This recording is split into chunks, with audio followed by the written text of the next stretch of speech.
Andy Liu. You know, the script just always goes according to plan. Unless the writers are on strike, which is a thing apparently, the script is always going to be scripting. Who would have thought, Samuel, that the Warriors would lose by 30 points tonight? Who would have thought? Oh. You know, obviously, should we just get into what is going to be the hottest topic of the game, which is the refs? And so first off, amazing start to the game for the Warriors, right? Like, I'm sitting here and I'm going, oh shit, they might actually steal it. Because in my mind, I thought they're losing game 3. I'm going to get really annoyed. Right. And then game 4 will be the game where they get back into it. And, I've said all along, I kind of think it's going 7. Just, both teams are not bad, but they're flawed in their own ways. And then they made me believe in the first quarter, and I threw all logic out the window. Yeah, you know exactly how it goes with me. Yep. I'm texting you pregame. I think they're going to lose, but I feel very confident about the series. In fact, I'll throw the screenshot up there. Don't care. And then they start going up in the first quarter, second quarter, and I'm sitting here and I'm going, ooh. If they take 3, they're going to take 5 game series. Oh, wow. Oh, we're back. 2006. It's over, And then things start happening. And, it's no matter how much you tell me it's going to happen, it doesn't stop me from getting frustrated in the moment. And I think that's the tagline. That should be the caption for the Light Years podcast, this show. It should be the Light Years podcast tagline.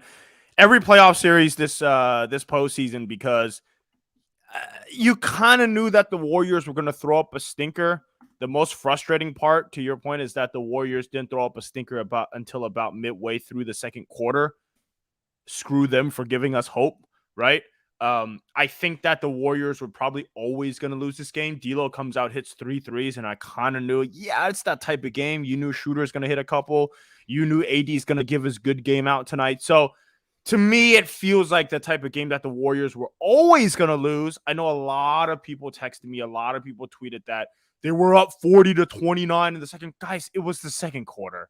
It doesn't matter that they were up 11. 10 points is 5 points. You know what I'm saying? Like, it's not 1997 where 10 points matters. Right. Like, it doesn't, even if they had, let's say Clay catches that ball and makes a 3, they're up 14. The way that the Warriors played tonight, they would have lost this game by 12 or 15 instead of 28, right? So, it felt like a game that the Warriors were always going to lose. To me, it just feels like you said, these two teams just aren't peak Warriors, aren't peak LeBron teams. They're going to have bad games. They're going to have good games. Sometimes they're going to play better at home. Most of the times they're not going to play better on the road, right? Like, that's just how it is. Right? That's just how these two teams work. So I want to focus on that second quarter stretch, because that was the game, Yeah. It was the game the other night when they went on that run at the end of the second, early third. It was the game tonight when the Lakers clawed back into it and went on a run. And the Warriors scored 10 total points in a 12-minute stretch here. Basically, they were up 40-29, and then 12 minutes later, mid-third quarter, they only had 50 points, and I believe the Lakers had 65 at that point. So we're talking about a 25, 26-point flip. And friend of the show, Warriors World Points, the Lakers had 22 free throws in that stretch. Can't deny that. The Lakers had 22 free throws from the middle of the second quarter to the middle of the third quarter. And I guess my question for you, Andy, is, did the refs ruin this game? Or was this just a case of the Warriors losing focus? 1, 2 bad calls snowballs into a thing. And it's easy to blame the refs. But really what happened is the Warriors just couldn't get their head straight after 1 to 2 things went against them. That's the latter. It's 100% the latter. The refs were going to give the Lakers calls. You knew that was going to happen. But you don't expect to see a championship team like the Warriors absolutely lose their poise when they don't get foul calls. And to me, it feels like a team that reads Twitter. Like, all over Twitter the last 2 days, you could see it. You could see everybody, including myself, tweet. You knew that the Lakers were going to get 50 free throws. You knew the Lakers were going to get every foul call. You knew that the refs were going to give bullshit block charges call all to the Lakers. You knew that was going to happen. And it felt like Draymond read the tweets. It felt like Clay read it. It felt like all these guys saw it and said, it felt like a self-fulfilling prophecy, so that when it actually happened, they just got way more frustrated than what they should have, Sam. They were only down 10. And it felt like they thought they were down 30, right? It felt like they thought the game was over. They were only down 8 to 10 points the entire second. And that's not what you expect from a championship team. That's why it was so frustrating. Are they a championship team? I mean, like they won the championship last season. They've won 4. True, right? true. Like, okay. as in that. True. In terms of, are they a championship team right now? I don't know. I have no idea. That's I have no idea. I have no idea. There are championship players on this roster. But yes, to your point, and you brought up Draymond, and that's the other thing that frustrated me. Draymond had 5 fouls in the third quarter. This was just Anthony Davis was more aggressive, but it's hard to ignore the fact that Draymond had three of Draymond's fouls were block charge calls involving AD. All 3 were against him. 2 of them got reviewed. 1 got overturned to give him a foul. The other, they decided not to overturn and keep the same foul. And I feel like that was the game right there. The game, we might have said it in game 2, but this series is going to waffle on the AD Draymond matchup. Draymond owned him in game 2, win. AD owned him this game, whether the whistle was fair or not, Lakers win comfortably. Yeah. I mean, it's that simple. We've mentioned it. That's the series. It's Draymond versus AD. I actually thought Draymond did a pretty good job on AD when he wasn't fouling, but isn't that part of the game, right? If he's going to keep fouling, then he's going to be out of the game. The Warriors don't have anyone else that they can put on AD. And you know what's going to happen Monday night? You know what's going to happen? AD's going to throw up a stinker, right? Like, he's not going to be as aggressive. He's not going to make the mid-range shots, right? The moment that changes, the Warriors are in trouble, right? Let's say AD is the same person he is tonight, 28 points, 5 blocks, 12 rebounds. The Warriors are in trouble. They've got to play better. But that's how when I watch the Warriors and Lakers, I feel like I'm watching the same team. Not the style of play, but I just feel like I'm watching the same vibe of a team. It's like D'Lo comes out and hits a couple threes. You're like, that's a good game. It's the same thing with the Warriors. It's like they come out and Jordan Poole's feeling it, and you're like, good game. That's a good game. Exactly. It's what it feels like. And it just wouldn't surprise me that the Warriors come back and are so much better in game 4. But the problem is, though, I think AD and LeBron probably aren't as gassed as maybe that we think, because they've sat out the fourth quarter in game 2. They've sat out the fourth quarter in game 3. So maybe they're ready to go in a close game in game 4. Maybe. And I do think that is the most disappointing part of tonight. I thought the Lakers, there's a good chance they're going to win first home game. That's how it goes. They got away with LeBron playing 32 minutes and AD playing 33 minutes. Couldn't ask for a better situation for the Lakers. If I was a Laker fan, couldn't ask for a better situation. You were hoping to wear them down so that they would just look gassed. I don't know if they're going to look gassed. Maybe they'll look gassed in game 4 if the Warriors can actually put pedal to the metal. But when they get their kind of like choppy free throw game, and then they get to rest the fourth quarter, that's as low effort as it gets for them, right? Yep. And you saw the end of the third quarter, by the way. Mm-hmm. To kind of maybe even like throw that back. LeBron and AD were tired at the end of the third. The problem for the Warriors is that they were down 18. Let's say the Warriors are down 6. Like they don't play half as bad as they play. They're only down 6 at the end of the third. That's a game the Warriors win in the fourth. You would think. Yeah. And I think that's kind of what the Warriors are going for. The problem is that you're getting blown out, and those guys don't have to play again. So I get, yeah. We got a little doomerism in the chat from our guy Solomon's Tech. Lakers are going to win the series in 6. I just don't believe the Warriors are going to be able to overcome the free throw stuff. I want to start here. Andy Liu, are you more worried now than you were pregame? What is your confidence level? It's the same. I think game 4 is going to tell me a lot. My confidence level is the same. I'm pretty confident that the Warriors win this series. In 7, I think it's a bit of a repeat of the series that we saw against the Boston Celtics. I think the Lakers are a worse team, actually.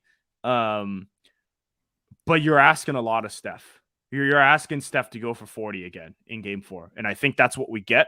I think Steph pulls out a comfortable 8 to 10 point win in game 4. You go home, you win game 5, then game 6, you get that win. Maybe you lose game 6, you get to game 7. By that point, the Lakers are exhausted. I'm still relatively confident, Sam. How about you?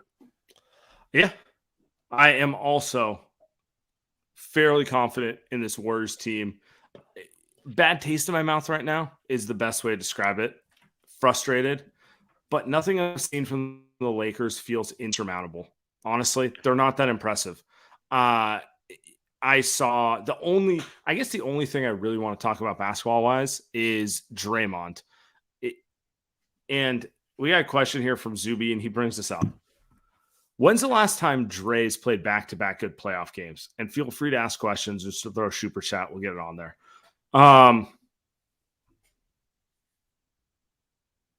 Isn't that the problem with the Lakers too, though? When was it the is? last It time, is. right? But let's get to this point. It has been kind of every other day for Draymond, and that's not great. That is a little worrisome. At some point, they're gonna have to win 2 in a row. I would say, actually, no, I take it back. Last time Draymond played 2 great back-to-back games, Sacramento, game 4 and game 5. Sure.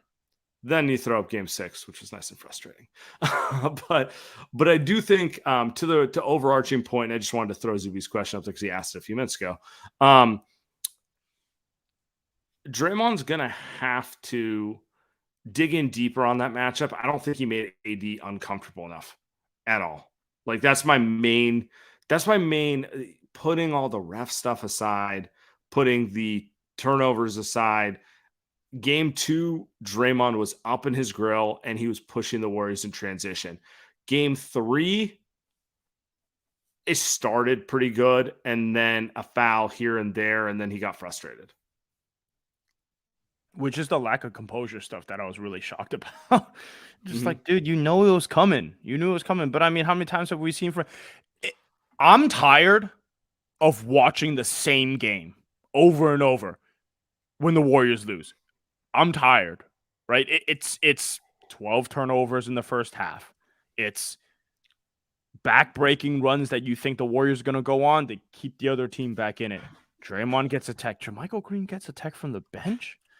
You get the bench guys in there. Jordan Poole's spazzing all over the place. Kevon Looney was terrible tonight.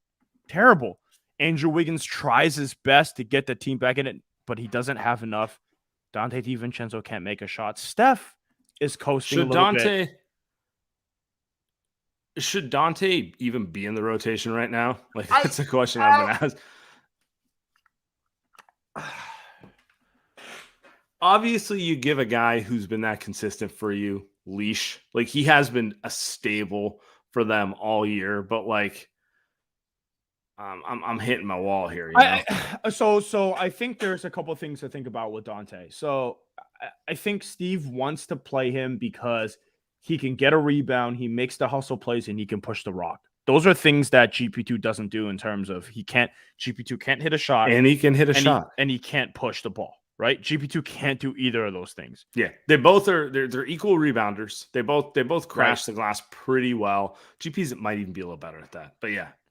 And I don't think you're that worried about Schroeder and D'Lo. Like, are we expecting a D'Lo repeat in Game 4? Are we expecting Schroeder to hit multiple threes in Game 4? I just, and isn't that what GP2 is in there for? Now, Steve threw GP2 on AD a couple possessions just to see, to see. And I don't think that's gonna work. AD's too good of a foul grifter. I just maybe not the series for GP, but I love GP. Like, I would try him, but it's really hard to play someone like that when he's Yeah, and like he's not like an Andre, right? Because Andre can pass. So GP's not. He's a play finisher, not a play starter. It makes it really hard. Yeah, they clearly want to get more shooting out there to spread the Lakers out, which is the correct move, like in general. And the Lakers are playing GP like he's loony. It's always possible that GP can stick a couple threes, but they clearly don't feel confident that he's going to do that right now. He also hasn't. I mean, they threw Kuminga out there with the last 9 minutes of garbage time, and I thought he looked okay. Like he made a couple shots. Like he's running around. I mean, it's garbage time. I would have liked this. I would have liked this. He helped cut the free throw disparity so Laker fans could be like, see, it wasn't that out of control.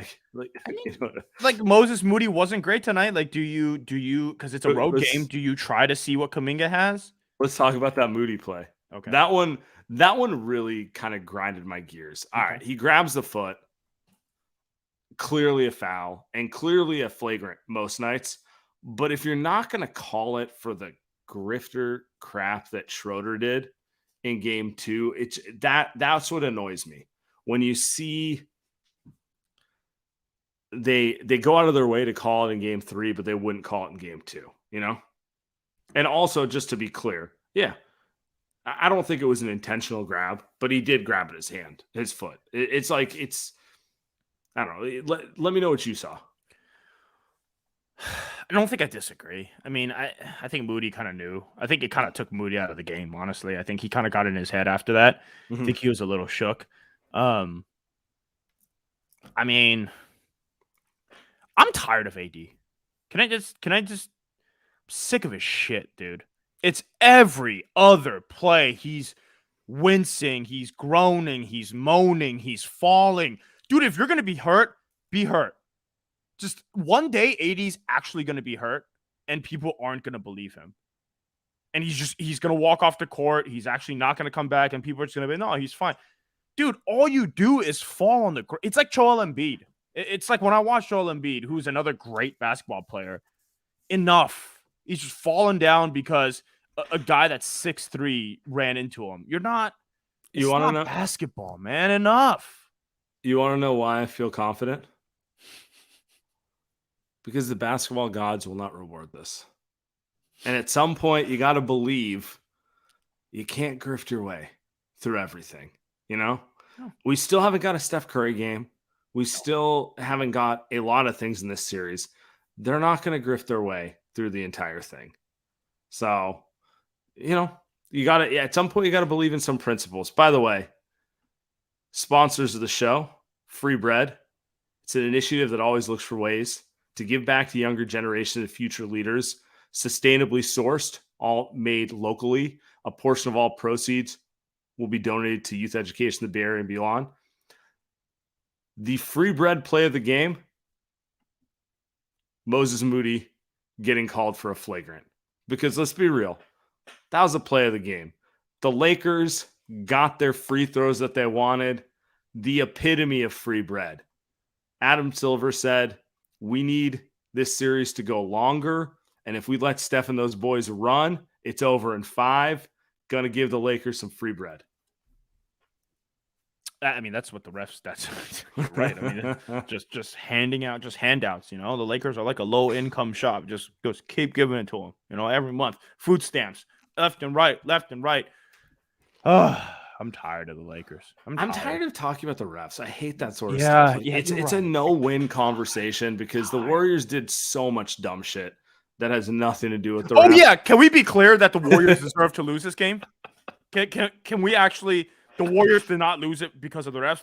They lost it because they lost composure. They lost it because they turned the ball over. They lost it because they weren't aggressive. All of those things. All of those things is the reason they lost this game. And on top of the refs. All right.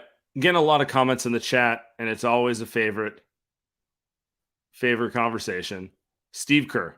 Steve Kerr is the main culprit. So I want to tie this together. I want to ask you, Andy. Okay. Steph Curry had a mediocre game for his 23 points on 9 of 21 is mediocre if you're the best player in the league. I don't think Steph really got into this game. And whenever Steph doesn't get going, the obvious question is about Steve Kerr. So my question for you is, what do they need to do to get Steph into this series a little more? Because I thought he played a great game as a facilitator in game 2.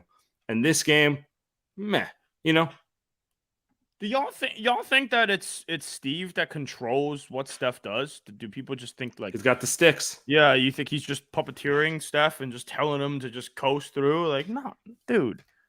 It's on Steve and Steph. I mean, both of those guys, man. Like who could have thought? I called it, and I don't want to like pat myself on the back. They won a game at home. They won by 30, and they come out and they're lackadaisical. Like, it's not a surprising thing for these Warriors that we've seen so many times. Is that they just come out here and they're just completely fine after winning a game. And now you know what they're going to say. By the way, Steve Kerr at the press conference said he's still confident about this team coming back from this loss and having an answer, because if the Warriors win game 4, they get home court advantage back again. Like, it's not this is who the Warriors are. They're not playing every game at breakneck pace. Steph at 35 years old isn't coming out here and saying, I've got to get 50 points every single game. I think Steph is coming out here and saying, like, can I get enough for my supporting? It's what LeBron did tonight, who didn't shoot a shot for 15 minutes. Yeah. Can I get enough from my supporting cast for the first half so I can kick it into 5th gear in the second half and carry us all the way through? It's what Steph does every game. He tried that tonight and it didn't work. Yeah. I mean, and game 4, Steph's going to come out and he's going to gun for 50. And they're going to win, right? They're going to win. Like, I mean, yeah, they need to play with more force. That's definitely part of it here. Like, they got rattled when bullshit started happening in the second quarter. And part of me is annoyed at the foul calling. And the other part of me is, what do you think the Lakers are going to do? They're not going to outshoot you, dude. Thank you. Like they're not going. Have you watched them all year? Austin Reeves is not going to beat Klay Thompson in a shooting contest. You never played LeBron before? Yeah. 2015, 16, 17, 18. You don't know how this is going to go. Yeah, exactly. So we move. Got the next one. Still feeling pretty confident. Let's get some goons here.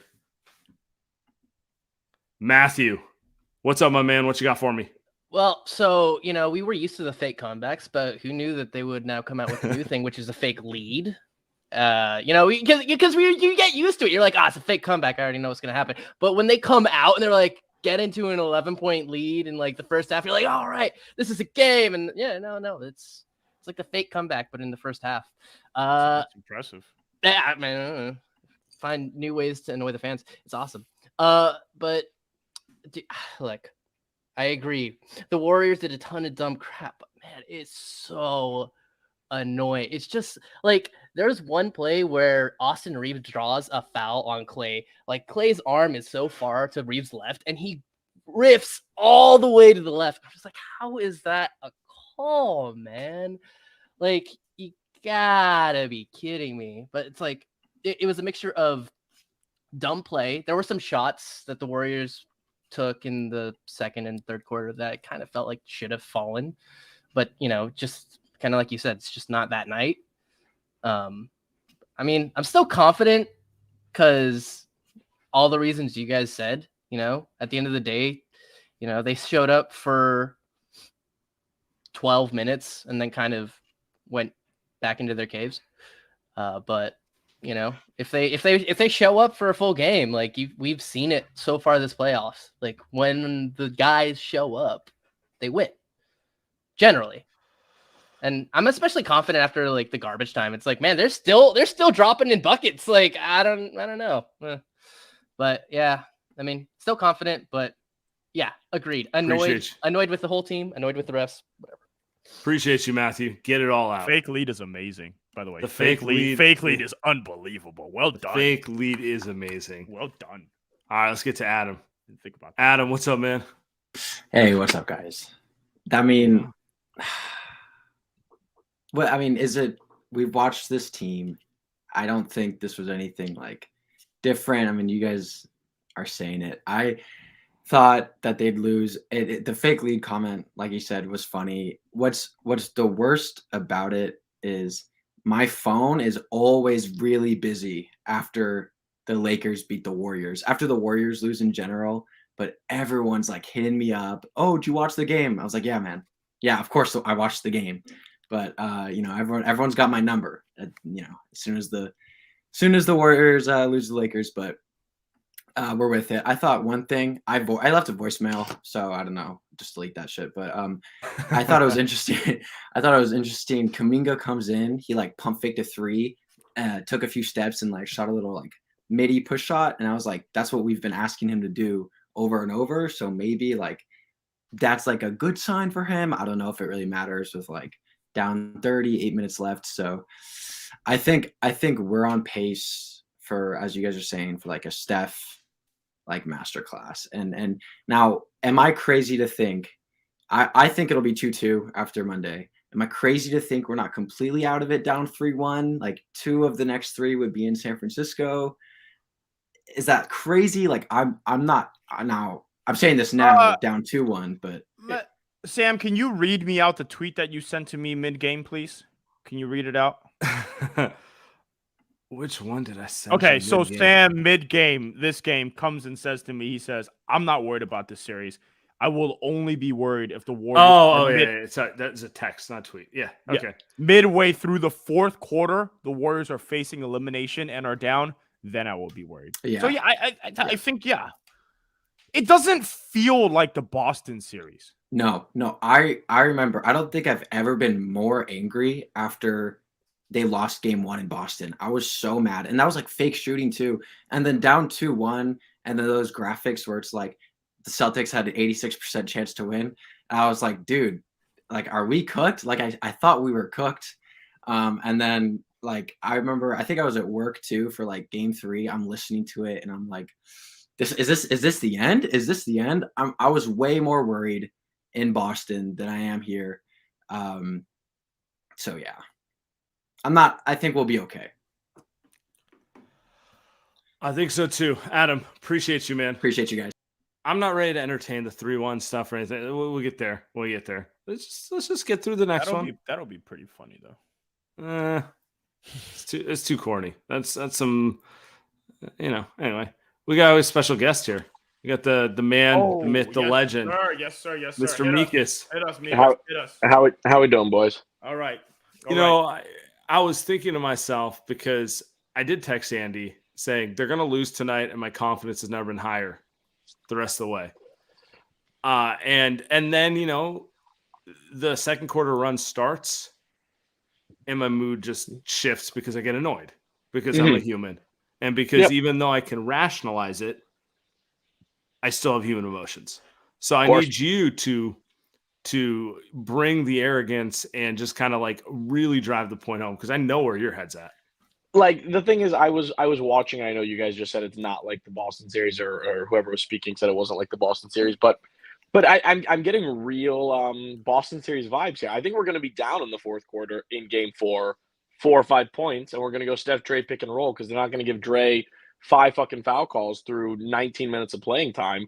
And Steph and Draymond are going to, due to Anthony Davis and LeBron James, what Steph and Draymond have done to players of that caliber, the James Hardens, the Russell Westbrooks, the LeBron Jameses, the Chris Pauls, they've done this their whole careers. They've embarrassed shameless, floppy grifters and eliminated them at almost every single opportunity they have. I'm so not even slightly worried. There was a moment in this game where I was like, oh, is this maybe actually more like the OKC 2016 series, like long, big athletic team, mucking up the offense? Are we gonna like just look terrible for 4 games and figure something out? But no. This is done in 6. The Lakers, everybody on Twitter, Lakers fans. In 6. No, it's done in 6. Like, Damon, Maples, like so many people are like, just dancing on the fucking graves of the Warriors today. They're so happy. They're so celebratory. And I'm like, man, you guys should be this is your last one of the season. I'm excited. No, but like, get it in now. Like, get your celebrations, get your licks in now, because you're not going to be able to do this again until opening. Well, no, you're not going to win opening night either, because in the rematch we'll beat you on opening night too. So like, you're not going to get a celebration for a win for the Lakers again until game 2.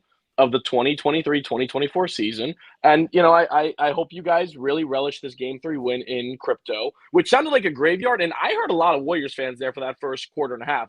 Warriors fans were making themselves felt. The only foul that should have been called tonight was on Jeff Van Gundy, who, like the rest of the refs, should be, you know, put into a spot where they're, you know, like a ref free zone and a commentator free zone. I was trying to think of a place where people should, you know, go to disappear. They should be Thanos snapped. We should get rid of the refs and Jeff Van Gundy.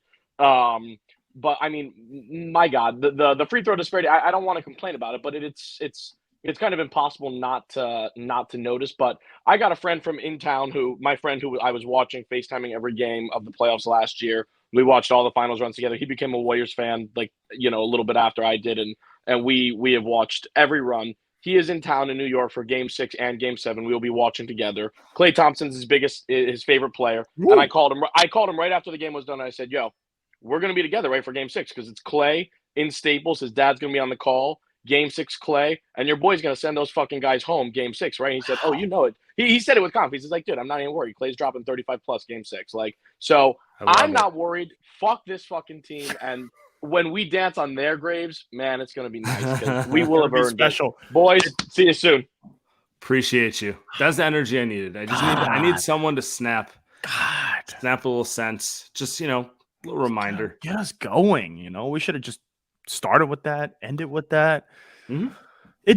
Doesn't it feel like a little like Boston won the first game last year with a little fake shooting, but you know the Warriors blew them out Game 2. I mean Boston Game 3, but it did feel like for a second there Boston was the better team. Do you feel? Do you really think that? I guess through three. No, I felt pretty. I wasn't necessarily as impressed by Boston as you were. Do you feel like the Lakers are the better team? No. No, I do not. I'm not impressed. Yeah. Yeah, I think I'm with you. I think I'm with you this time. I thought Boston was more impressive. A lot more impressive. I'm trying to think of who would worry me. I mean, the Warriors going into Denver after a 7-game series, dropping the first two. Yeah. That'll be tough. But I mean, look, the Suns could win Game 4. We'll see. Exactly. All right, let's get some. We got voicemails? We got Goon voicemails? Yeah. All right. Let's go. Boys, I'm leaving the game. I was in the trenches. I was in there. I was amongst these ticklish ass Laker fans, bro. They soft as hell, bro. My question is, fellas, this is actually my real question. Has Kuminga been punished enough? Has he been punished enough? The JaMychal Green game was cute. It was really cute, bro. But come on, guys. Something's got to give. We need extra energy, and I just don't think JaMychal's it. Love y'all, man. Warriors in 6, baby.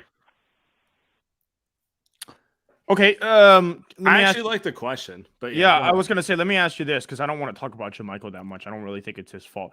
Who do you think starts Game 4? Because it's not. I don't think it's JaMychal Green. No, I think Steve. Look, you got to try. It worked. They won a game. Yeah, run with it. You know, like he played 13 minutes of Game 1. He probably played the same. Right. Or sorry, Game 3. He played 11 this one. It's not like he's playing heavy minutes. It will not be Kuminga starting Game 4. Okay. My money is on Jordan Poole. Yeah. Or maybe he goes with a curveball with a GP2 or a Moses Moody, maybe. Probably Moses Moody, but I'm thinking Jordan Poole, honestly, is what he's going to go with at this point. I'm not sure it's the wrong call either. I think he goes Moody. And I think that would be the right call. Run in space, get a little smaller. JaMychal hit shots, but JaMychal he's a veteran minimum guy. He's going to hit 3 shots one night and no shots the next night, right? I can't blame him. I can't blame him. By the way, Mika said Crypto Arena. I missed that. It's ridiculous. That's incredible. It's amazing. I want to run that back. Tim, just run it again. Grifto Arena. It's amazing. Can we give JaMychal Green forever Warrior status though if they get through the series, because there's some Mo Spates goon vibes here. You know, not the shooter Big Mo was. But you know, Big Mo was a bucket. Like he came 5 years too early. Yeah, he like. Can you imagine Mo on the 2022 or 23 Warriors? Steve would be playing him so much, just eating, shooting 83s a game. Like Mo Spates is someone on the road that I think like he'll make shots. He'll make shots. Yeah, he doesn't care what arena it is. No fear of the moment, no awareness of the moment. It doesn't matter in any way. Let's get to the next one. Good moment for JaMychal Green. Hey, guys, it's Mike from LA. I can't blame the Warriors for quitting tonight. The 2002 Kings got a better whistle than this. Warriors in 6. Bye. Oh, wow. Quick. Succinct. I want to be clear. Shitty whistle. Not willing to go to all-time whistle type stuff yet. This is more of an annoyance feeling. I can see where I'm trending with my thought, but I'm not willing to go there yet. Look, man, if the Lakers get this whistle in a game 5 in a 2-2 series and they have 32 free throws versus 2, we're going to have a dialogue. We're going to start a dialogue. But yeah. Hey, what's up, guys? Predictable loss, in my opinion. I think we lost the game in that second quarter when we were up 11 and then just ridiculous, terrible, unforced turnovers. And shout out to David Guthrie. He decided to just win the Warriors over and make them his bitch. So Adam Silver's cooking up something real special. 2 blowout games back-to-back. Game 4. I think we tie this bad boy up, send it back to Chase. Script's all going according to plan, guys. Warriors in 6. I'm enjoying the calls. I really am. I don't like the doom and gloom as much. I know I'm kind of a doom and gloom guy this season, but I'm enjoying the optimism. Yeah, that's pretty much where I'm at too. We got a couple of live callers to bring in too. Let's get to our guy. Ishan, what's up, man? Hey, what's up, guys? Can you hear me?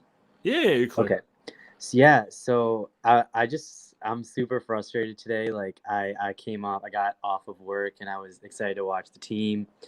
Caught the first couple minutes and I was driving and I was checking the score and I was like, oh my gosh, we're up. And I came to my friend's house and I was feeling pretty cocky and I was like, guys, like Boston is light work. Like this is we're chilling. And then later into the night, I'm like talking like, wow, who's our coach next year? And it's just crazy, like how things just change. Maybe I'm just an overreactor, but like I was just really upset at like the team tonight in terms of like, yeah, like maybe I know like everything I'm seeing on the timeline right now is like everyone is saying the whistle's bad. Okay, yeah. But I saw some other things that really pissed me off that like wasn't the whistle. I saw a team that gave up an 11-point lead due to turnovers and missing shots and just breaking and not showing up to LA again and for the last like 10 years. And it's just stuff like that. And then I see like, oh, they cut the lead down to 10, like from 20.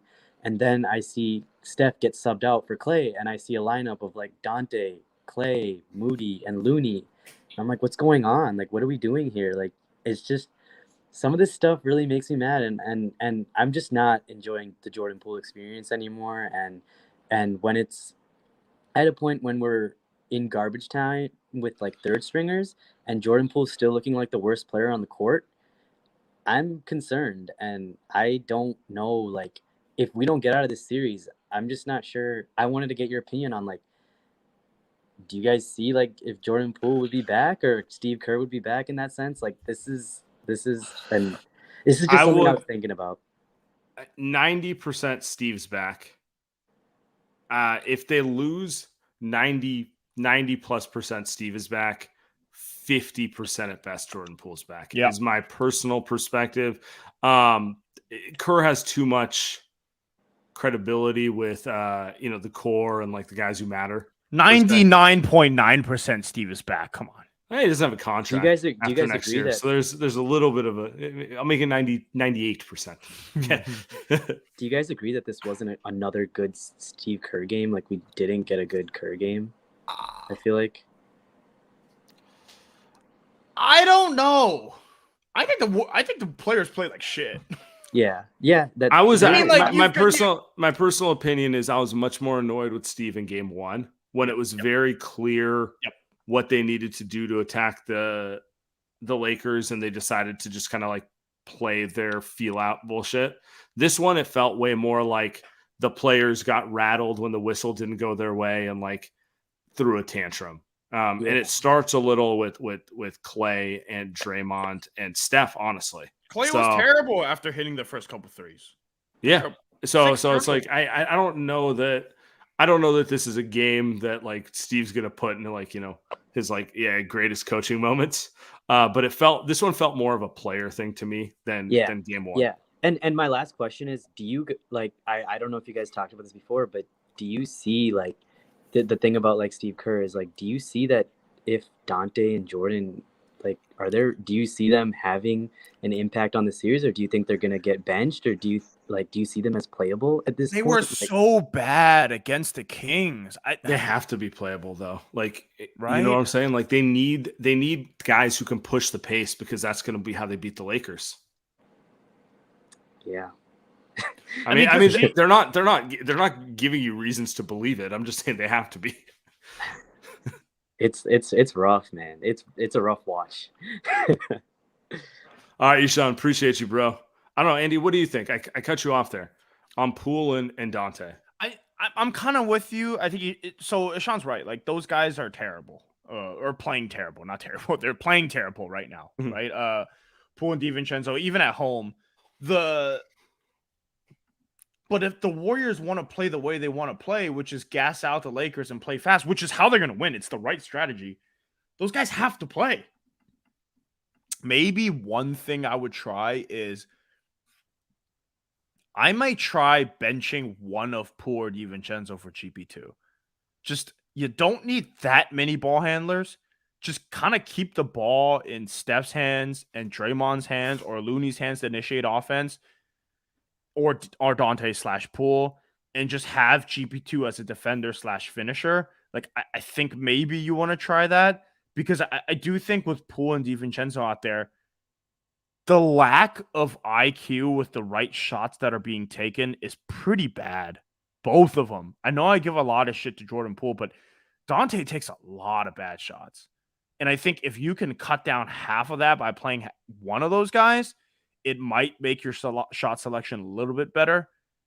At the end of the day, it's like your off-ball motion offense isn't going to work against a LeBron team. It just isn't. So can you just keep the ball in Steph's hand more often? Maybe you keep the ball in, I hate to say it, but maybe you keep the ball in Jordan Poole's hands more often and have him create. Like, he made a couple nice decisions in the first half. Can you kind of do that instead of whipping the ball around and kind of bullshitting? So I don't know. And like, to my point, or to the point that you and I are making, I don't think Steve Kerr is telling them to like throw pocket passes to Looney when AD's guarding him, which is what Clay was trying to do tonight. I know, it was so bad. Oh, like when Looney's catching the ball at his ankles and AD's standing there, I'm like, ugh. What is he like? What is going to happen out of this that is positive, right? Just shoot it, right? Like, just. Yeah. I'd rather Clay put up a nice like 8 for 27 night than try some of those like turnover passes. And he did have 6 turnovers, which it feels like he should have had more. Anyway, let's get to the last one here. Lau, my man, did you catch earlier? Free bread play of the game was the refs giving Moses Moody a flagrant. Fuck, dude, you want to hear some crazy fucking shit? Uh-oh. So I'm at the game. I'm at the game, and we're killing them in the first 9 minutes, right? I'm like, all right, I gotta go take a piss. So I get up, I go to the bathroom, I go get some food. By the time I got to the concession stands and came back to my seat, there was 4 technicals. I was like, what the fuck is going on? And then they're calling all this like 3 in the key. What the fuck? I'm like, what is going on? Dude, I can't believe I paid money for that game, first of all. And then second of all, it's like, so me and my girlfriend went, and then we're like, man, should we just call and say it was fraud on the should we just call like American Express and just say it's fraud? Because if the Warriors didn't show up, then why should I pay this bill? But anyways, that was a tough one. I was rocking this, and I'm not gonna lie, it was probably like, I'm not gonna lie, it was probably like 40% Warriors fans in there. Wow. And it's man. It's like there's always a couple, and it's the guys always wearing the Laker one, and the girls always wearing a Steph or Clay, and then you have like the younger, you have like the younger kids, they're wearing their pool and everything. But I think the main takeaway with this is I can't believe how bad Dante DiVincenzo has gotten. Like he's literally on the court, he doesn't hit shots, and like, bro, it's like it's disgusting out there. Like I was reading Twitter the whole time, and Andy said Dante is not a 16-game player, and I'm like, wow. I'm like, it makes sense. He was on the Bucks, he was on the Kings. It makes sense. Oh my God, that was a tough one. It was brutal. I left with 3 minutes left when I don't even know who was on the court. Too late. You should have left early in the fourth. Wow, you took my pride. I was talking big. I was talking big shit the whole game. There were so many. I know how much you spent on that. You're like, I'm staying. Kuminga's gonna give me at least one dunk, so I feel good about myself. Oh yeah. When Kuminga got in the game and he just starts tripping over, I was like, what is going on, dude? But you know what's the most annoying part? We're about to have a generational game next game, and we are back. We are back. Can you confirm that when Anthony Lamb checked in, that's the loudest Crypto got? It was pretty loud. Dude, oh my Banged God. Banged out a three, by the way. I don't know if you saw it. Yeah. Oh, no, I saw it. I was like, Big Tone. and then everyone around was like, who the fuck is that? But you want to see, like, dude, LA is crazy, man. Like, you just look courtside and you see who's there. And I seen a West Hollywood white girl with a Draymond Green Michigan State shirt, like jersey dress. I was like, this is crazy. Wow. Like, and then another person we saw Kim K, and then I was like, generational game by JP. It's going down, and it never happened. I was like, oh, God. Wait, hold on. Draymond Green jersey dress. I hope she signed the NDA. I hope Draymond made her sign the NDA because Jesus Christ. I was like, edits out too. Oh my God. Oh no, Joe, no, because she was sitting behind the bench. So I was like, all right, like he got some Which fans. bench? He was sitting behind the Dubs bench. So I was like, yeah. So I was like, dude, he sees this, but I'm like, bro, the game was so bad. Like, and there was like those little plays where like Steph would hit a three, and then you would think, and then the two words come in my mind: it's fake comeback and fake shooting. Like when Andrew Wiggins had the bang out, and then he got subbed out the rest of the game. I was like, what is going on? Oh my God, generational game on Monday. Yeah. Who could see the Warriors winning by 12 comfortably? Steph is 42. Like, it's just the most obvious thing ever. Monday night. You bought tickets to the wrong game. That's the problem. That's actually the real problem here. You bought tickets to the wrong game. Well, this is my thing. This is my thing. It's like, all right, so as a Warrior fan, sometimes when I was leaving the game, I had this thought. I was like, win or lose, at least I got to experience it. Because man, like we saw LeBron and Steph, and now I was talking to your brother. I was talking to Kev. Yeah. He's like, "Where are we watching the game?" And I told him, I'm not showing my face in public until we're up. So we're so yeah. So if I flip this around, it's my TV. I'm about to watch it front row because for the next week I'm not eating shit because I just spent Joe Lacob. I got to invoice Joe. He got me, bro. I'm gonna invoice him for therapy because I'm gonna just roll the money over to therapy and just give it to you guys. I'm surprised I haven't added that to the sports entertainment, media and wellness company. Yeah. You know, it's had wellness in there. Dude, it's crazy because in my section for after the L's, it's wild because in my section I sat like on the 200s. So there's 3 levels there. I sat on the 200s. And in my section, the 3 rows that I was in, all Dubs fans, and we were all sick. I was like, God damn, it's so bad.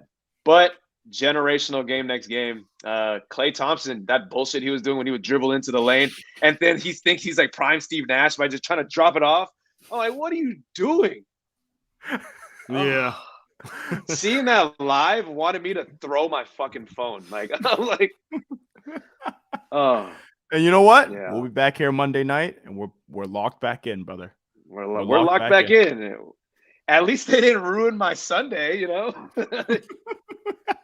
You about to be stressed all day tomorrow thinking about it. Don't lie. You know what's fucked up? I'm about to rewatch the game on the TV and see how bad it was. I'm sick, bro. My only piece of advice to you is put it on mute because it. Oh no! It was Who was calling but you know who was calling it? Was it you know the duo? The Disgusting Brothers were calling it. The Disgusting Brothers were calling it. Look at them, nasty, bro. We got Greg and Tom. Oh my! There's nothing worse than Mark and old Van Gundy. I need the Van Gundy brothers to get back to coaching because this is some of the nastiest announcing that I've ever heard. I am watching it. I'm at this point. I'm more annoyed at Risa because she's so angry watching these clowns on TV. She's just bitching about Van Gundy all day, and I'm just like, babe, you gotta relax. You gotta relax. You are preaching to the choir. You gotta tell her you gotta tell her to jump in right here and just be the other talking head that just rips Van Gundy. It's just you know what we need from Van Gundy? We need Van Gundy to pick up some type of he needs to have a scandal because he needs to get the fuck off. Like, well, Mark Jackson has scandals. He's still there. So Teflon, brother. Teflon, brother. Hey, Lau, we'll see you Monday night. You know it, brothers. Later, anytime.